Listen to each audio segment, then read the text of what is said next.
안녕하세요. 저는 파트리샤입니다. 뉴욕에서 작은 카페를 운영하며 두 아이를 키우고 있는 싱글맘입니다. 하루하루가 전쟁 같죠. 카페 문을 열기 위해 새벽 6시에 일어나고 아이들을 등교시킨 뒤 정신없이 하루를 보내다 보면 어느새 밤이 찾아옵니다. 퇴근 후 집으로 돌아오면 아이들의 남겨진 도시락과 피곤한 몸이 제게 말을 걸죠. 제 딸 7살인 에밀리는 심한 편식으로 늘 걱정을 끼칩니다. 채소는 보기도 싫어하고 고기도 골라내기 일쑤죠. 그래서 또래 아이들보다 키와 체중이 부족하다는 말을 들을 때마다 마음이 무겁습니다. 반면 5살 아들 제이드는 아토피 피부염으로 고생하고 있습니다. 밤마다 가려움으로 뒤척이는 모습을 보면 정말 안쓰럽죠. 제가 할 수 있는 건 연고를 발라주는 것뿐입니다. 아이들의 건강을 위해 좋은 음식을 먹여야 한다는 건 알지만 솔직히 어디서부터 시작해야 할지 모르겠어요. 유기농 식재료를 사서 음식을 만들어 보기도 했고 인터넷에서 찾은 레시피로 요리를 시도했지만 에밀리는 여전히 음식을 거부했습니다. 제이든의 피부 상태도 눈에 띄게 나아지지 않았습니다. 저는 점점 내가 잘못하고 있는 걸까라는 생각에 사로잡혔습니다. 그렇게 지치고 있던 어느 날 대학 시절 룸메이트였던 수진이 떠올랐습니다. 수진은 한국에서 온 친구였는데 그 시절에도 그녀가 싸운 도시락은 늘 향기롭고 맛있어 보였던 기억이 나더군요. 그녀와의 추억이 떠올라 오랜만에 전화를 걸어보았습니다. 파트리샤, 정말 오랜만이야. 어떻게 지내? 그럭저럭 그런데 요즘 좀 힘들어. 아이들 건강 때문에 골치가 아파. 저는 에밀리와 제이든의 상황을 털어놓았고 수지는 제 이야기를 진지하게 들어주었습니다. 그리고 뜻밖의 이야기를 꺼냈습니다. 파트리샤, 혹시 한식을 시도해 본 적 있어? 김치랑 불고기 정도? 근데 그런 게 아이들에게 맞을까? 당연히 맞을 거야. 한식의 핵심은 밥이야. 제대로 된 밥맛만 있으면 아이들도 자연스럽게 잘 먹게 돼. 수진의 목소리는 자신감이 넘쳤습니다. 저는 솔직히 반신반의했어요. 밥 하나로 아이들이 변할 수 있다니요? 하지만 수진은 곧바로 행동에 나섰습니다. 며칠 뒤 그녀는 직접 만든 한식 도시락을 제 집에 가져왔습니다. 도시락은 정말 정성 가득했습니다. 전기밥솥으로 지었다는 따뜻한 밥, 달콤 짭짤한 불고기, 그리고 색색깔로 담긴 나물 반찬들이 놓여 있었죠. 수진은 부엌에서 저와 아이들에게 음식을 차려주며 말했습니다. 한번 먹어봐. 아이들도 좋아할 거야. 솔직히 저는 큰 기대를 하지 않았습니다. 특히 에밀리가 채소를 거부할 거라고 생각했거든요. 그런데 첫 숟가락을 떠먹은 에밀리가 이렇게 말하는 겁니다. 엄마, 이거 맛있어요. 더 먹어도 돼요? 그 순간 저는 손이 멈췄습니다. 에밀리가 음식을 남기지 않고 먹는 건 정말 오랜만이었거든요. 제이든도 밥과 불고기를 맛있게 먹으며 웃는 얼굴로 저를 바라봤습니다. 저는 감동해서 말문이 막혔습니다. 수지는 웃으며 말했죠. 봤지? 내가 말했잖아. 밥이 중요하다고. 그날 밤 저는 혼자 부엌에서 한참을 생각에 잠겼습니다. 수진의 도시락은 단순히 맛있는 음식을 넘어 아이들과 저를 연결해주는 무언가가 있었어요. 저는 그 연결고리가 무엇인지 더 깊이 알고 싶어졌습니다. 그날 이후 저는 한국에 가기로 결심했습니다. 아이들에게 새로운 경험을 주고 제대로 된 밥맛과 한식을 직접 배워오기 위해서였죠. 수진에게 그 결심을 이야기하니 그녀는 정말 기뻐하며 적극적으로 도와주겠다고 했습니다. 우리 엄마 집에 초대할게. 제대로 된 한국 음식을 경험해봐. 그리고 꼭 전기밥솥도 써봐야 해. 수진의 도움으로 여행 준비는 순조롭게 진행되었습니다. 저는 인터넷을 검색하며 한국 음식과 문화에 대해 공부하기 시작했습니다. 한식이 단순히 맛있기만 한 게 아니라 건강에도 좋다는 사실을 알게 되었죠. 특히 한식은 밥을 중심으로 한 식단이라는 점이 제게 큰 영감을 주었습니다. 밥이 이렇게 중요한 음식이라니. 미국에서는 단순히 곁들임으로 생각했는데 아이들에게 건강을 되찾아주기 위해 그리고 가족의 식사 시간을 더 행복하게 만들기 위해 저는 한국으로 떠나는 날만을 기다렸습니다. 드디어 여행의 날이 다가왔습니다. 저는 에밀리와 제이든을 데리고 설레는 마음으로 비행기에 올랐습니다. 창밖을 내다보던 에밀리가 물었습니다. 엄마, 한국은 어떤 곳이에요? 글쎄, 나도 잘 모르지만 아주 특별한 음식을 만날 수 있는 곳이래. 인천공항에 도착한 우리는 수진과 그녀의 부모님 집으로 향했습니다. 서울의 한적한 동네에 위치한 작은 아파트였지만 문을 열자마자 따뜻하고 정감 있는 분위기가 느껴졌습니다. 부엌 한쪽에 놓인 전기압력 밥솥이 제 눈에 들어왔습니다. 수진의 어머니는 부엌에서 정성스럽게 음식을 준비하고 계셨습니다. 방금 지은 따뜻한 밥과 함께 김치찌개, 잡채, 갓김치, 그리고 제육볶음이 차려졌죠. 에밀리와 제이드는 한 번도 본 적 없는 음식들에 잠시 멈칫했지만 첫 숟가락을 떠먹고는 금세 적응했습니다. 엄마, 더 주세요. 에밀리가 연거푸 밥을 비우는 모습을 보며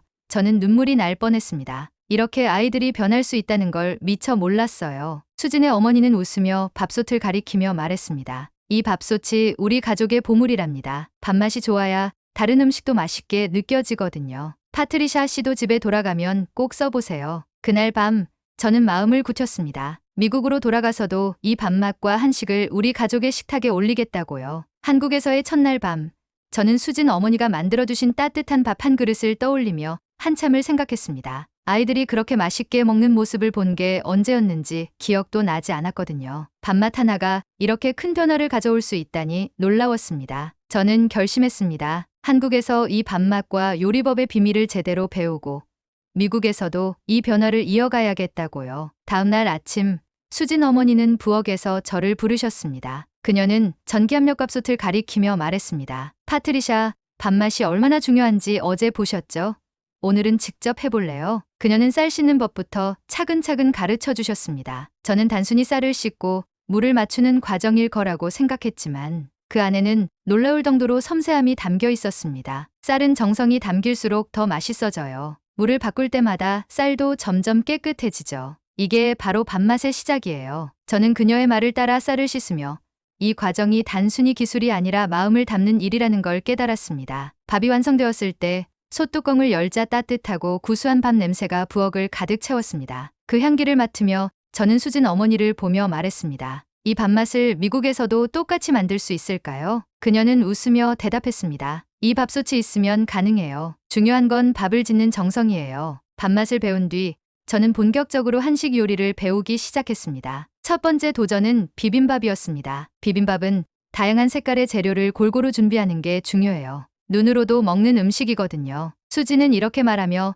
당근, 호박, 고사리 등 여러 채소를 하나하나 준비하기 시작했습니다. 저는 그녀를 따라 채소를 손질하고 볶으며 비빔밥 한 그릇을 완성했습니다. 아이들이 첫 숟가락을 떠먹었을 때 저는 숨을 죽이며 지켜봤습니다. 에밀리는 환하게 웃으며 말했습니다. 엄마, 이거 너무 맛있어요.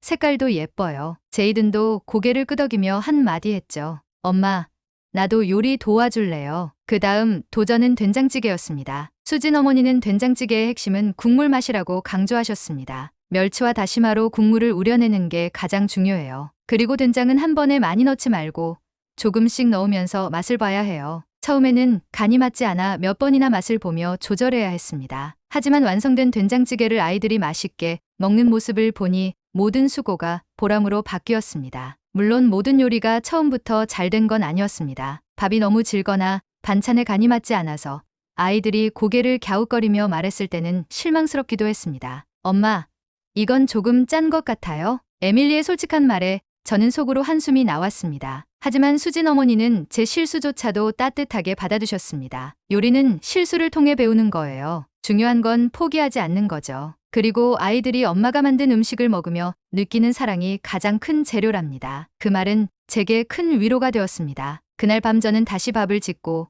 실패한 반찬을 고쳐보는 연습을 했습니다. 그렇게 조금씩 저는 요리에 자신감을 갖게 되었고 아이들도 매일 조금씩 새로운 음식을 더 잘 받아들였습니다. 요리를 배우는 과정에서 저는 아이들과 더 많은 시간을 함께 보낼 수 있었습니다. 에밀리는 채소를 썰거나 볶는 일을 돕고 제이드는 된장찌개의 국물 맛을 보며 자신의 의견을 내기 시작했습니다. 엄마, 이건 조금 더 짜도 괜찮을 것 같아요. 제이든의 진지한 표정에 모두가 웃음을 터뜨리곤 했습니다. 한날은 비빔밥 위에 계란 프라이를 올리며 에밀리가 이렇게 말했습니다. 엄마, 우리 매일 이렇게 요리하면 좋겠어요. 너무 재미있어요. 이 과정은 단순히 음식을 만드는 것을 넘어 우리 가족을 하나로 묶어주는 시간이 되었습니다. 아이들과 함께 요리를 배우는 시간이 제게도 큰 행복이 되었습니다. 한국에서의 시간이 지나면서 아이들에게 눈에 띄는 변화가 생겼습니다. 에밀리는 더 이상 새로운 음식을 거부하지 않았고 채소를 오히려 먼저 집어먹는 모습을 보였습니다. 엄마,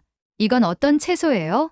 달콤해서 맛있어요. 제이든도 피부 상태가 조금씩 나아지며 웃음이 더 많아졌습니다. 저는 이 모든 변화가 단순히 음식 때문만이 아니라 함께한 시간과 사랑 때문이라는 걸 깨달았습니다. 밥 한 그릇에는 단순한 영양소 이상의 것이 담겨 있었죠. 여행이 끝나갈 무렵, 저는 미국에서 이 변화를 어떻게 이어갈지 고민하기 시작했습니다. 수진 어머니는 저에게 전기압력밥솥 하나를 선물하며 말씀하셨습니다. 이 밥솥으로 밥맛을 유지하면서 아이들과 함께 요리하는 시간을 만들어 보세요. 그게 가장 중요한 비법이에요. 저는 그 밥솥을 꼭 쥐며 다짐했습니다. 미국에서도 이 밥맛과 요리법을 이어갈게요. 그리고 우리 가족이 더 건강하고 행복해질 수 있도록 노력할게요. 수진과 그녀의 어머니는 집에서 구할 수 없는 재료들을 보내주기로 약속하며 저를 응원했습니다. 한국에서의 이 시간은 우리 가족에게 새로운 시작을 알리는 귀중한 시간이었습니다. 한국에서의 따뜻한 기억을 품고 미국으로 돌아온 저는 자신감에 차 있었습니다. 한국에서 배운 요리법과 밥맛을 미국에서도 이어갈 계획이었죠.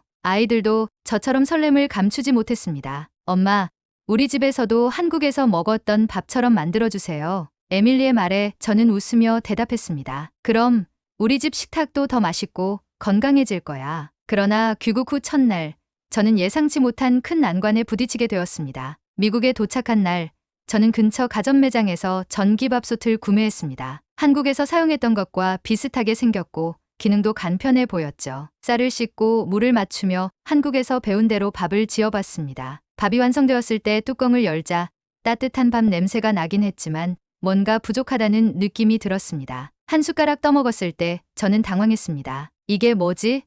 밥이 퍽퍽해. 아이들 역시 밥을 먹던 중 뭔가 이상하다는 걸 느낀 듯 했습니다. 엄마, 한국에서 먹었던 밥이랑 맛이 좀 달라요. 제이든도 고개를 끄덕이며 덧붙였습니다. 밥이 좀 딱딱해요. 처음엔 제가 뭔가를 잘못했나 싶어 쌀을 바꿔가며 다시 도전해봤지만 결과는 똑같았습니다. 몇 번의 실패 끝에 저는 고민 끝에 수진에게 전화를 걸었습니다. 수진, 이상해. 내가 한국에서 배운 대로 밥을 짓는데도 맛이 달라. 쌀이 문제일까? 수진은 제 이야기를 듣고는 잠시 고민하더니 물었습니다. 파트리샤, 무슨 밥솥 샀어? 브랜드가 뭐야? 저는 밥솥을 살펴보고 대답했습니다. 이건 일본 브랜드인데? 그 말을 듣자마자 수진은 웃음을 터뜨렸습니다. 아, 그거였구나. 파트리샤, 한국에서 우리가 먹었던 밥은 한국산 전기압력 밥솥으로 지은 거야. 일본 밥솥은 맛이 다를 수밖에 없어. 조리 방식이 완전히 다르거든. 수진의 말을 듣고 나서야 저는 문제의 원인을 깨달았습니다. 밥맛이 중요한 이유를 깨닫고도 밥솥 브랜드를 확인하지 않았던 제 자신이 우스워지기도 했습니다. 그럼 한국 밥솥은 어디서 구할 수 있어?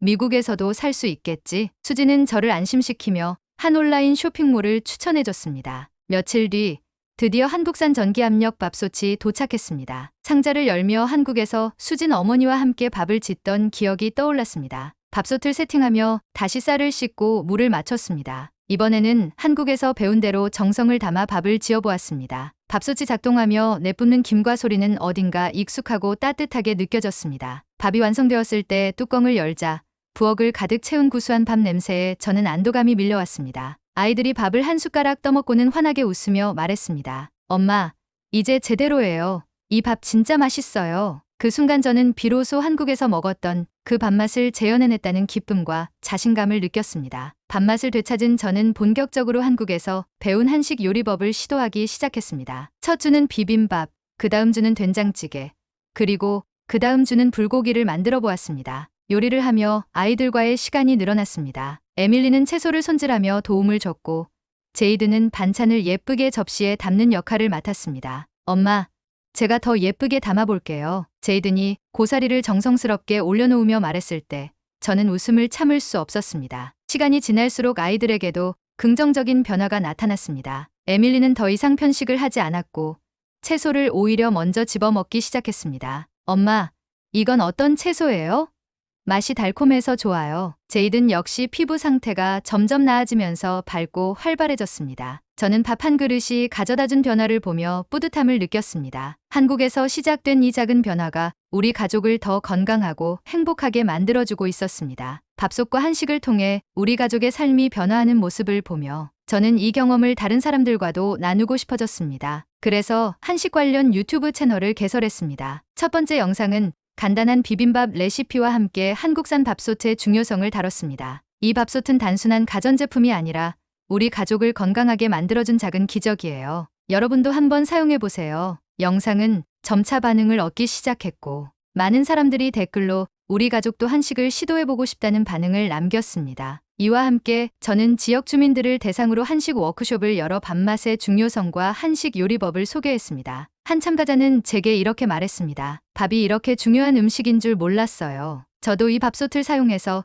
가족과 한식을 시작해 볼게요. 에밀리와 제이드는 유튜브 촬영과 워크숍에도 적극적으로 참여했습니다. 에밀리는 된장찌개를 끓이는 방법을 배우며 자신 있게 말했습니다. 다음 영상은 제가 만든 요리를 소개할게요. 제이드는 워크숍에서 사람들에게 자신 있게 말했습니다. 이 밥솥이 우리 집에 온 뒤로 밥이 훨씬 맛있어졌어요. 꼭 한번 써보세요. 아이들이 요리와 한식에 자부심을 느끼는 모습을 보며 저는 더 큰 보람을 느꼈습니다. 한국에서 배운 한식 요리와 전기압력 밥솥의 힘은 미국으로 돌아온 제 삶을 완전히 바꿔놓았습니다. 우리 가족은 매일 따뜻한 밥 한 그릇으로 함께하는 시간을 즐기며 더 건강하고 행복해졌죠. 이 변화는 단지 우리 가족에 국한되지 않았습니다. 작은 밥상에서 시작된 변화가 점차 주변 사람들, 그리고 마을 전체로 퍼져나가기 시작했습니다. 처음 유튜브 채널을 개설했을 때 저는 단지 우리 가족의 이야기를 나누고 싶다는 생각뿐이었습니다. 첫 번째 영상은 비빔밥 레시피였습니다. 이 요리는 우리 가족에게 큰 변화를 가져다준 한식입니다. 간단한 재료로도 맛있고 건강한 음식을 만들 수 있어요. 초반에는 조회수도 적고 반응도 미미했지만 댓글 몇 개가 저를 움직이게 했습니다. 아이들이 밥을 먹지 않아서 걱정이 많았는데 이 비빔밥을 만들어줬더니 잘 먹네요. 감사합니다. 한 번도 한식을 시도해 본 적 없었는데 덕분에 새로운 요리를 배웠어요. 이런 댓글을 보며 저는 힘을 얻었고 더 다양한 한식 요리를 소개하기 시작했습니다. 두 번째 영상인 된장찌개 레시피는 예상 밖의 성공을 거두었습니다. 영상에서 저는 밥맛의 중요성과 함께 된장찌개의 국물 맛을 내는 비법을 공유했습니다. 이 요리는 제가 한국에서 배운 된장찌개입니다. 멸치와 다시마로 우린 국물은 깊은 맛을 내고 된장은 입맛에 따라 조금씩 조절하면 됩니다. 이 영상은 입소문을 타며 빠르게 조회수가 늘어났고 많은 사람들이 댓글을 남겼습니다. 된장찌개를 처음 만들어 봤는데 남편이 너무 좋아했어요. 밥과 함께 먹으니 정말 맛있네요. 한식이 이렇게 건강한 음식인 줄 몰랐어요. 조회수가 급증하면서 채널의 구독자 수는 순식간에 1만 명을 넘겼습니다. 유튜브 채널이 점차 알려지면서 지역신문에서 저를 취재하러 왔습니다. 기자는 저와 우리 가족의 이야기를 기사로 소개했고 지역 주민들에게 한식을 알리는 워크숍을 열어달라는 요청이 이어졌습니다. 첫 워크숍은 지역 도서관에서 열렸습니다. 다양한 연령대의 사람들이 참석했죠. 저는 비빔밥을 만드는 과정을 시연하며 이렇게 말했습니다. 밥 한 그릇은 단순히 배를 채우는 음식이 아닙니다. 그것은 가족을 연결하고 서로를 돌보는 마음이 담긴 문화입니다. 참가자들은 제 이야기에 깊이 공감했습니다. 한 어머니는 눈물을 글썽이며 말했습니다. 저희 가족은 함께 밥을 먹는 시간이 거의 없었어요. 하지만 오늘 비빔밥을 만들면서 아이들과 함께하는 시간을 가져봐야겠다는 다짐을 했습니다. 워크숍 후 참석자들과 함께 만든 비빔밥을 나누며 우리는 따뜻한 교감을 나눌 수 있었습니다. 에밀리와 제이드는 단순히 요리를 먹는 것을 넘어 요리를 배우고 사람들과 나누는 일에 큰 흥미를 보였습니다. 에밀리는 유튜브 촬영을 도우며 새로운 요리법을 배우기 시작했습니다. 엄마, 다음 영상은 제가 만든 김치볶음밥을 소개할래요. 제이드는 워크숍에서 사람들에게 직접 전기압력 밥솥을 설명하며 자신감을 키웠습니다. 우리 집에서 이 밥솥으로 밥을 짓고 나서 밥맛이 훨씬 좋아졌어요. 여러분도 꼭 한번 써보세요. 아이들이 요리와 한식을 통해 성장하는 모습을 보며 저는 큰 감동을 느꼈습니다. 요리가 단순히 음식을 만드는 것을 넘어 아이들과 함께하는 소중한 시간을 만들어주는 매개체임을 깨달았습니다. 유튜브 채널이 성장하면서 저의 이야기는 미국 전역으로 퍼져나가기 시작했습니다. 다양한 주에서 사람들이 제 워크숍에 참석하고 싶다는 요청을 보냈고 온라인 워크숍을 열기 시작했습니다. 온라인 워크숍에서 저는 한식 요리법과 전기압력 밥솥 사용법을 소개하며 시청자들과 실시간으로 소통했습니다. 이 밥솥은 단순한 가전제품이 아니에요. 이건 가족 간의 유대를 강화하고 따뜻한 변화를 가져다주는 도구입니다. 워크숍이 끝난 후 한 참가자는 제게 사진을 보내왔습니다. 이게 제가 만든 첫 비빔밥입니다. 우리 가족 모두 맛있게 먹었어요. 그 사진을 보며 저는 한식이 단순히 음식 이상의 가치를 전달하고 있다는 것을 실감했습니다. 몇 년 전까지만 해도 저는 아이들의 건강 문제로 고민하며 무엇을 먹여야 할지 막막했던 엄마였습니다. 하지만 밥 한 그릇의 힘을 깨닫고 한식을 통해 우리 가족의 삶이 변화되면서 제 인생도 함께 바뀌었습니다. 지금은 유튜브 채널과 워크숍을 통해 더 많은 사람들에게 한식을 알리고 있습니다. 한식은 단순히 맛있는 음식이 아니라 건강과 가족 간의 유대를 가져다주는 따뜻한 문화입니다. 밥 한 그릇의 힘이 우리 가족을 바꾼 것처럼 여러분의 삶에도 따뜻한 변화가 찾아오길 바랍니다. 이 말을 제 유튜브 영상과 워크숍의 마무리 멘트로 삼으며 저는 오늘도 새로운 요리를 연구하고 있습니다. 현재 제 유튜브 채널은 한식의 매력을 미국 전역에 알리는 대표 채널이 되었습니다. 에밀리는 대학에서 요리를 전공하며 자신만의 요리 채널을 운영하고 있고 제이드는 다양한 요리 대회에서 두각을 드러내고 있습니다. 우리 가족은 여전히 매일 저녁 밥상에서 함께 모여 따뜻한 밥 한 그릇을 나누며 하루를 마무리합니다. 그 밥상은 우리가 함께 만들어 온 시간과 사랑의 결과물입니다. 여러분 오늘 이야기 어떠셨나요? 마음에 드셨다면 좋아요와 구독 부탁드립니다. 여러분의 응원이 영상 제작에 큰 도움이 됩니다. 감사합니다.